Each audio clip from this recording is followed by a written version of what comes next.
We are now going to be talking to head baseball coach of the Fordham team, Kevin Leighton. What's going on, Kevin? How's it going? We are good, man. It's crazy right now here in New York. I can't wait until things start opening, restaurants start opening, malls start opening, baseball starts opening. It's just crazy, crazy, crazy stuff going on here in New York. As you know, you're Yeah. from Fordham, so there you go. Yeah, no doubt. How are you and your family doing? Everyone's well. I mean, through this whole pandemic, I count my blessings there. Just been fortunate, no real issues here with my family. Just I guess the only thing I'm dealing with on my at home life is the frustration of more or less being stuck at home. So Trust me, here in New York, in the biggest city in the world, and you really can't do anything. You go to the city right now, and nobody is on the streets. It's yeah, absolutely crazy. It's like a ghost town. It's yeah, unbelievable. yep.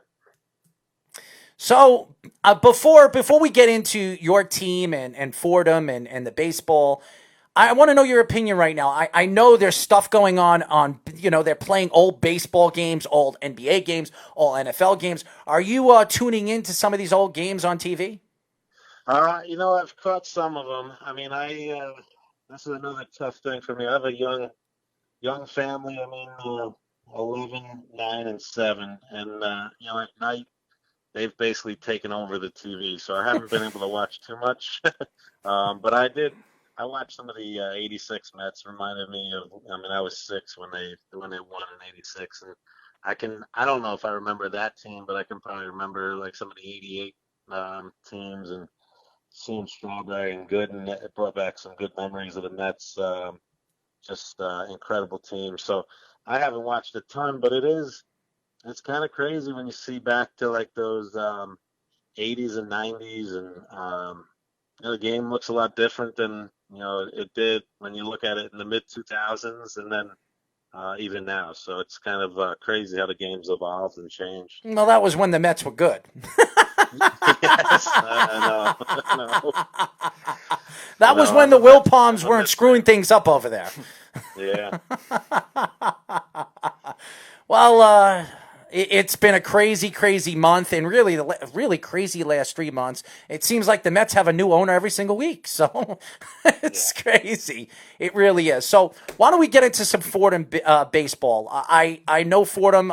That was one of the schools I was looking at as far as their broadcasting over there. They have a great program. The program for broadcasting is a top notch. Some of the greatest analysts and broadcasters come through have gone in and out of that school. So your thoughts right now to your baseball team and the growth of Fordham as a sports and an organization for the college. Yeah, I mean, it's obviously Fordham's a great school, tremendous history. I mean, the campus in the Bronx is, I try to tell everybody, it's a place you got to see. I mean, it's beautiful campus, and just the history there is incredible. I mean, you mentioned it, the broadcasting side, we have names like Vince Scully and Breen and Michael Kay, and it's just the list goes on and on, and I'm leaving a bunch out, I'm sure, but Ruco, there's a lot of them. yes, There's a lot of Pat them. Rucco, yep. So it's it's pretty cool when you see that. As far as the athletic, the sports side, and all those guys are more or less into the on the sports side of broadcasting. So, um, but I mean, I haven't been down to campus in a while. I mean, it's they basically kind of told us to stay away. So it's kind of I'd love to see what it looks like. I mean, I miss going there every day, and I mean, we have a beautiful facility, awesome baseball field that when you walk out on that field, you whatever day you're having, I think for me as a coach, whether you're having a bad day at home, sometimes you get out on that field and everything changes. So um, that's the stuff that I definitely miss, and I'm looking forward to getting back to is just being around our guys and being on the field. And, thinking about baseball, which as much pressure as we put on ourselves in like the everyday normal life. I think now you realize, like, man, what a fun job, what an awesome job, and tremendous opportunity I have to be around, 18 and 21, 22-year-old kids that, when they get on the field, they're typically all smiles. So that's what I miss. So. You have a very unique program in terms of what the strengths and weaknesses have been with Fordham, but it's a growing program, and again, it's a standout for the reason of it's led the nation in stolen bases each of the last 2 seasons. Is that a managerial approach that you have? Is that a recruiting approach? You just found out you had a lot of fast players on the team. So what do you think it is more? Do you think it's more recruiting, or do you think it's something that you emphasize in your managerial strategy and game planning? Well, I mean, that's something, Coach Datoma, Rob Datoma, who's now at FDU. I mean, I remember a few years back, maybe 2013 or 14, I think it might have been 14. We play Houlihan Park it's a big park. Um, it's not easy to hit too many home runs there. There's a ton of foul ground, so it's not really a tremendous hitters park. And we started talking about how we can score more runs, and he really took a tremendous, took the lead on. We're going to find a way to steal more bases, and we experimented for a little bit, and maybe you could say we got picked off a little more than we should have early on, but we kind of started to really recruit to it, but also coach it, and that's the one thing. I think when you look at whether it's high school or college, and even Major League Baseball at times, coaches don't spend enough time on like those fundamentals, base running, and whether it's bunting or whatnot. But stealing bases, I can remember growing up, it was more or less take your lead and go when the pitcher lifts his leg, and we started to really kind of get more scientific with it.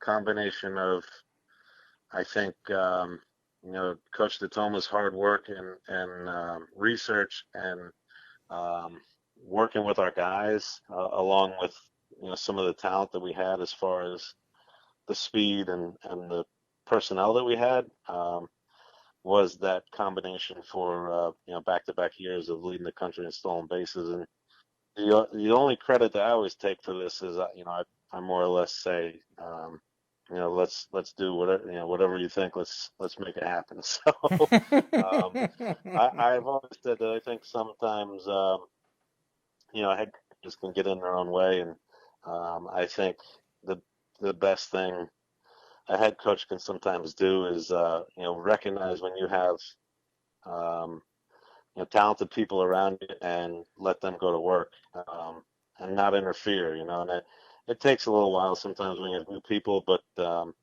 once you have somebody that's dedicated and is working hard and has put in the work to be successful, I think the key is to more or less get out of their way and just let it happen.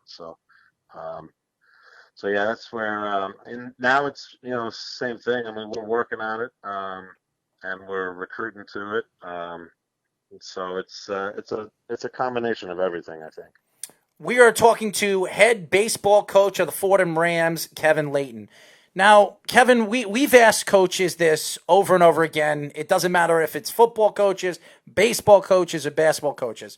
When you're recruiting a player and you go in and you're talking to the families and you're talking to the player and you're asking them questions and telling them about the school, how do you approach the situation? Do you tell them about the program first, or you tell them about the academics in the school as a whole? Yeah, I mean, that's a tricky one. It's I'll be honest. I think sometimes you got to feel out what in that um, family or student athlete, sometimes which way they feel is the what they're looking for more of. I mean, I think it's a balancing act that school like Fordham, which is it is a tremendous academic school, and I've had it where we were recruiting a guy, and the parent kind of calls you over to the side and is like, is my kid going to be able to handle it there academically? And sometimes like that scares scares some people off. I've had so. And the one thing at Fordham and some of the elite academic schools in the country, I mean, I think what we try to emphasize to the kids that we're recruiting is that we're more than just a really good academic institution. We're a tremendous baseball program, and our guys have had opportunities to move on and play professional baseball. So um, we have to, I think, sometimes sell that side of it more, the baseball side, because I think not just regionally but nationally, Fordham is a school that is incredibly well known for the academic reputation. I mean, it's I've been amazed. I've been here now. I guess it's 8 years or 9 years, and you get on a plane, you go to California, and people know of Fordham, and that's something that I've been kind of amazed by, because it's not like we're on TV for major sports and things like that. So it's they know us for the academics, and I think that Fordham makes that part of my job real easy to have to talk about the career opportunities for our guys after college, and all that stuff. Fordham and the academic advising staff and the alumni. I mean, they make that part of my job incredibly easy. So I don't really have to try to convince somebody that Fordham is the right school as far as academics go. Your team as a whole last year won the A10 tournament and made it to the College World Series, all with one-run victories, 4 games with one-run victories. Go through how that was feeling to you, both strategically as a manager and emotionally, just that whole emotional roller coaster of all those one-run games and getting into the College World Series with those big wins. Yeah, stressful. I mean, those. I would say the team did a good job preparing us for that all year, because most when you look back at our season, a lot of the games that we won or lost. I mean, a lot of the games that we were in last year were 1 or 2 run games. I remember looking at that saying, "Geez, I mean, this is stressful." But I think as a coaching staff, and I know for myself, when we got into the tournament, we knew if we're going to win this thing, it's going to be those type of games. And I think, thinking back, I'm pretty sure we explained that to our guys, to enjoy those type of situations, and to expect those type of games, low scoring games. We've been in them all year, and we kind of knew if games were blowout type of scenarios, they're probably not going to go our way.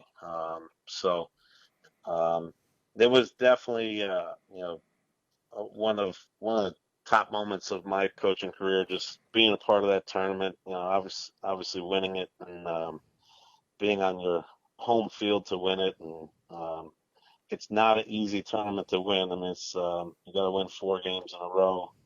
I mean, if you lose one, you're talking about winning more games. So, just an awesome experience for our guys, and it was a lot of fun, even though it was a little bit stressful. As championships do. Yes. Yeah.